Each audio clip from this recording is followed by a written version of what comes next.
नमस्कार दोस्तों, हमारे YouTube चैनल में आपका स्वागत है। दोस्तों, आज की वीडियो में हम बात करेंगे कि मृत्यु के बाद सबको अकेला क्यों नहीं छोड़ा जाता। दोस्तों, वीडियो में आगे बढ़ने से पहले आप हमारे चैनल को सब्सक्राइब करें, लाइक करें और बेल आइकन को प्रेस करें, जिससे कि हमारे द्वारा बनाई गई महत्वपूर्ण वीडियो की जानकारी आपको सबसे पहले और आसानी से मिल सके। तो चलिए दोस्तों, जानते हैं। मृत्यु एक अटल सत्य है। जो भी जन्मा है उसे एक दिन मरना ही है। लेकिन मौत एक ऐसा विषय है जिसके बारे में कम ही लोग बात करना चाहते हैं। हालांकि हम सब ने एक विधि जरूर देखी होगी, लेकिन उसके बारे में जानकारी कम ही लोगों को होती है। आप सभी ने देखा होगा कि हिंदू धर्म में मृत्यु के बाद सबको जलाया जाता है, और आपने ये भी देखा होगा कि अगर किसी की मृत्यु सूर्यास्त के बाद होती है तो उसका दाह संस्कार अगले दिन किया जाता है। ऐसे में आपने गौर किया होगा कि मृत्यु के बाद व्यक्ति के शव को अकेला नहीं छोड़ा जाता। दरअसल इसका संबंध गरुड़ पुराण से है। आइए समझते हैं इसके पीछे का क्या कारण है। नंबर 1, हिंदू धर्म में किसी की मृत्यु के सूर्यास्त के बाद होती है तो उसके शव को रात भर घर पर ही रखा जाता है और अगले दिन उसका दाह संस्कार किया जाता है।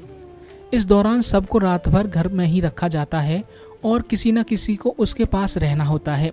इसके पीछे की मान्यता है कि यदि रात में शव को जला दिया गया तो इसके व्यक्ति को अधोगति प्राप्त होती है और उसे मुक्ति नहीं मिलती है। ऐसी आत्मा असुर, दानव या पिशाच की योनि में जन्म लेती है। नंबर 2, यदि किसी व्यक्ति की मृत्यु पंचक काल में होती है तो पंचक काल में शव को नहीं जलाया जा सकता। शव को दाह संस्कार करने के लिए पंचक काल समाप्त होने का इंतजार करना चाहिए।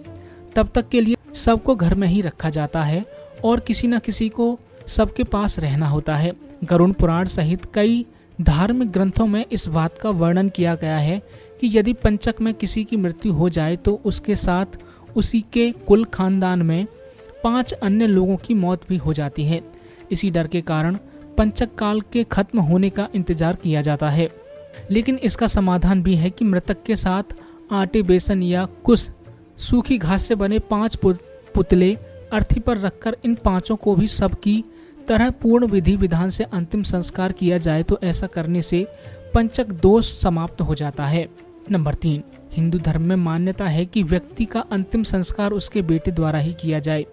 ऐसी स्थिति में अगर किसी का बेटा या बेटी कहीं दूर रहता है तो उसका इंतजार किया जाता है और सबको घर पर ही रखा जाता है। कहते हैं कि बेटे या बेटी के हाथों ही दाह संस्कार होने पर मृतक आत्मा को शांति मिलती है, अन्यथा वह भटकता रहता है। चलिए दोस्तों, मृत शरीर को अकेला छोड़ने के कुछ और कारणों के बारे में बात करते हैं।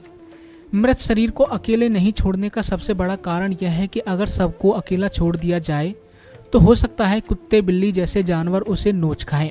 और गरुड़ पुराण की माने तो ऐसे में मृत आत्मा को भी यमलोक के मार्ग में ऐसी ही यातनाएं सहनी पड़ती हैं। इसके अलावा यह भी माना जाता है कि अगर शव को अकेला छोड़ दिया जाए तो उससे बदबू आने लगती है। ऐसे में यह जरूरी है कि वहाँ कोई न कोई व्यक्ति बैठा रहे और धूप या अगरबत्ती शव के चारों तरफ लगाकर लगातार जलती रहे, ताकि शव से आने वाली दुर्गंध चारों ओर न फैले। एक कारण यह भी बताया जाता है। इसके अलावा शव को अकेला इसलिए भी नहीं छोड़ा जाता क्योंकि माना जाता है कि मरे हुए आदमी की आत्मा वहीं पर भटकती रहती है और अपने परिजनों को देखती रहती है।